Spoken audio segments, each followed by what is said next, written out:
సమాధానం కావాలి, తెలంగాణ రాజకీయాలు అర్థం కావాలంటే. అవును సార్, బుల్డోజర్ జస్టిస్పై సుప్రీంకోర్టు కీలక తీర్పు. నిందితుల ఇళ్లను కూల్చడం చట్టవిరుద్ధం, దోషిగా నిర్ధారించిన చట్ట ప్రకారమే శిక్ష ఉంటుంది అనడంలో ఇళ్లను కూల్చడం నివసించే హక్కును కాలరాయడమే అన్నది సుప్రీంకోర్టు మాట్లాడు. ఇది చాలా కీలకమైన తీర్పు అండి. యోగి ఆదిత్యనాథ్ను ఆదర్శమూర్తిగా భావించే వాళ్ళు చాలామంది ఉన్నారు, మన ఉప ముఖ్యమంత్రి పవర్ స్టార్ పవన్ కళ్యాణ్ గారితో సహా. ఎందుకంటే ఆయన మొన్న Yogi Adityanath bulldozer justice is a reply అన్న పద్ధతిలో, సవాల్ అన్న పద్ధతిలో నడిచింది. సుప్రీంకోర్టు ఇదివరకే వాళ్ళు ఇది సరికాదని 2 సార్లు చెప్పాక కూడా మళ్ళీ చేస్తే దాన్ని ఆపారు. అంతేకాకుండా అక్కడ డాన్స్ను కూల్చడం, ఆ డాన్స్ అంటే ముస్లిమ్సేనే ఇక్కడ రిమెంబర్, అది కూడా చెప్పింది సుప్రీంకోర్టు. ఇలాంటి కేసుల్లో మతం ప్రసక్తి మీరు తీసుకురాకూడదు అనే ఒక మాట కూడా చెప్పింది. కాబట్టి మీరు బుల్డోజర్ తెచ్చి మీరు కూల్చేసిన తర్వాత మా విచారణకు విలువేముంది? అవును, కోర్టు విచారణ జరిపి ఆ నేరం పూర్తిగా రుజువు అయితే అప్పుడు కదా, అప్పుడు కూడా అది కూడా చెప్పారు. ఈ విషయం కూడా బహుశా చాలామంది ఇప్పుడు ఆంధ్రప్రదేశ్ మాజీ ముఖ్యమంత్రి ప్రస్తుత ముఖ్యమంత్రి కూడా ఆరోపణలు ఎదుర్కొంటున్నారు కదా. నిందితులు వేరు, నేరస్తులు వేరు. నిందారోపణ చేసినంత మాత్రాన వాళ్ళని నేరస్తులుగా మీరు నిర్ధారించి మీరే చర్య, ఒకవేళ నేరస్తులు అనేది నిర్ధారణ కావాలి. నేరస్తులుగా నిర్ధారణ అయిన తర్వాత కూడా శిక్ష ఏమయ్యాలో కూడా కోర్టు నిర్ణయించాలి.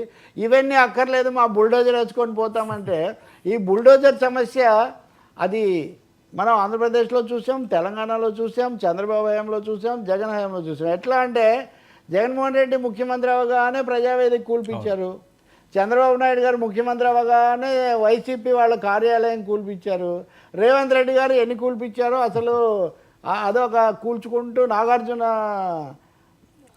దాంతోనే ఎన్ కన్వెన్షన్తోనే ఈ కథ మొదలైంది. ఇప్పుడు సుప్రీంకోర్టు ఇది అంటే హయ్యెస్ట్ కదా, ఏం చెప్పిందంటే మీరు ముందు నోటీస్ ఇవ్వాలి, 15 రోజులు నోటీస్ ఇవ్వాలి, వాళ్ళ గోడకు 3 నెలల పాటు మీరు నోటీస్ అతికించాలి. అదైన తర్వాత కూడా వాళ్ళకు అప్పీల్ చేసుకునే హక్కు ఉంటుంది. కోర్టు తుది వాక్యం చెప్పి కూల్చండి అని చెప్పే వరకు మీరు కూల్చకూడదు అని చెప్పింది. సో ఈ బుల్డోజర్ ఇప్పుడు సుప్రీంకోర్టు బుల్డోజర్ ఇది. ఇప్పటి వరకు నడిచినవన్నీ ప్రభుత్వాలు బుల్డోజర్లు అయితే సుప్రీంకోర్టు ఒక బుల్డోజర్ లాగా చట్టం ఒకటి ఉంది. కోర్టుల పని అధికారులు చేయకూడదు. ఎగ్జిక్యూటివ్ కెనాట్ రీప్లేస్ కోర్ట్స్, అది ఇక్కడ ముఖ్యమైన అంశం. అధికార వ్యవస్థ లేదా ప్రభుత్వం, ఇంకా చెప్పాలంటే అధికారులు ప్రభుత్వం చెప్పినట్టు చేస్తారు కాబట్టి executive cannot replace judiciary. Executive cannot అంటే ఇక్కడ మీరు చేస్తున్నారంటే ఒక విధంగా మీరు జ్యుడిషియరీని బుల్డోజ్ చేస్తున్నట్టే. సో ఇది చాలా కీలకమైన తీర్పు అవుతుందండి. ఇప్పుడు చాలా పథకాలు వీటన్నిటికీ అఫ్కోర్స్ ఇది జరిగాక కూడా ఉదయాన్నే మన హైడ్రా కమిషనర్ రంగనాథ్ మూసి పరివాగా అక్కడికి వెళ్ళారు, నోటీసులు ఇచ్చొచ్చారు. బహుశా కొన్ని జాగ్రత్తలు ఇంకా తీసుకుంటారేమో, కానీ మాట్లాడితే ఇల్లు కూల్చేస్తాము, ధ్వంసం చేసేస్తాము, నేలమట్టం చేస్తాము, ఈ హెచ్చరికలు సవాళ్ళు కొంచెం తగ్గించుకోవాల్సిన అవసరం మాత్రం ఉంది. న్యాయ వ్యవస్థ ద్వారా జరగాలి.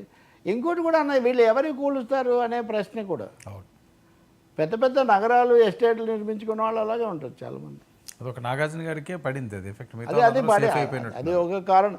నాగార్జునతో పాటు 1-2 శాంపిల్ కోసం కూల్చారు, కానీ దాని మీద కూడా చాలా రాజకీయం జరిగింది కదా. ఆయన అటున్నాడు ఇటున్నాడు, ఈ చర్చ అంతా ఇప్పుడు ఇంకా అయిపోయింది అనుకోండి. ఎనీవే సుప్రీంకోర్టు చెప్పిన దాన్ని ప్రభుత్వాలు గౌరవిస్తాయని మనం ఆశించాలి. ఇంకా సరే, ఏంటి మహారాష్ట్ర సుప్రీంకోర్టుదే ఒక నిన్న మనం చర్చించింది చిన్న జగన్ కేసు గురించి.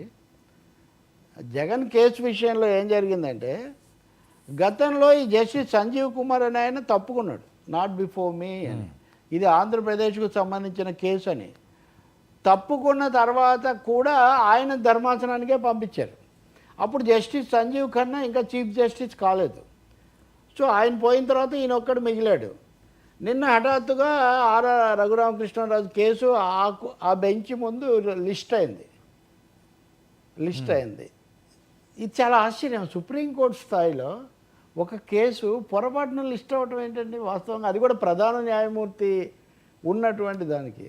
సో ఆయన దాని తర్వాత ఇది పొరపాటున అయింది, అందుకని నేను వేరే దానికి వేస్తాను, జస్టిస్ అభయ్ ఓకా ధర్మాసనానికి దీన్ని బదలాయిస్తున్నాము, December 3వ తారీఖు దీన్ని వాయిదా వేశారు. సో దీని రిపర్కషన్స్ ఏంటి అంటే ఇటువైపు వాళ్ళు ఒక విధంగా అటువైపు వాళ్ళు ఒక విధంగా ఆలోచిస్తున్నారు. అది అంత ట్విస్ట్ ఇంకా రాలేదు. లేని ట్విస్ట్ ముందే ఊహించుకొని చేయడం అనవసరమైన పని. కానీ అభయ్ బోకా దగ్గరికి వెళ్తే ఇలా జరుగుతుంది, అక్కడ అలా జరుగుతుంది, అంత సీన్ ఇక్కడ లేదు.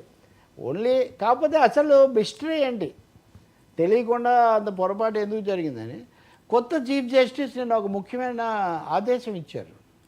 ఏమని అంటే, కోర్టులో మా కేసుకు తొందరగా విచారించండి ఇట్లాంటి అభ్యర్థనలు చేస్తూ ఉంటారు సీనియర్ అడ్వకేట్లు. అసలు చేయడానికే తీసిపోతుంటారు. వర్మకు సిజిఐతో బాగా పరిచయం ఉంది, ఈయన అడిగితే బాగుంటుంది అని మీకు ఆ ఒక్కరోజు మెన్షన్ చేయడానికి ఫీజు ఇస్తారు.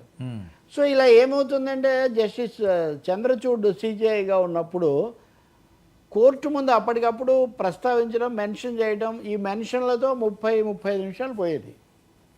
అంటే ఈ కేసు వాయిదా చాలా అర్జెంట్ కేసు సార్, ఇది అయిపోతుంది సార్, లేకపోతే అతన్ని పట్టుకుపోతారు సార్, లేకపోతే ఇదిగో ఇలా ఈ పద్ధతిలో వచ్చేది. కానీ సంజీవ్ ఖన్నా రాగానే ఈ ఓరల్ మెన్షనింగ్ అనే దాన్ని ఆపేశాడు. ఇక మీద మీకు ఏదైనా ఉంటే మీరు మెసేజ్లు పెట్టాలి, లెటర్స్ రాయాలి, అభ్యర్థనలు చేయాల్సి రిటర్న్గా నాకు పంపండి తప్ప ఇక్కడ బెంచి ముందు నిలబడి మీరు అడిగే అవకాశం లేదు అని చెప్పారు. దీనివల్ల ఈరోజు కేసు వస్తూ అప్పటికప్పుడు ఎవరన్నా అసలు పెద్ద నోరున్నోళ్ళు వెళ్తే వస్తుందనే అవకాశం లేదు.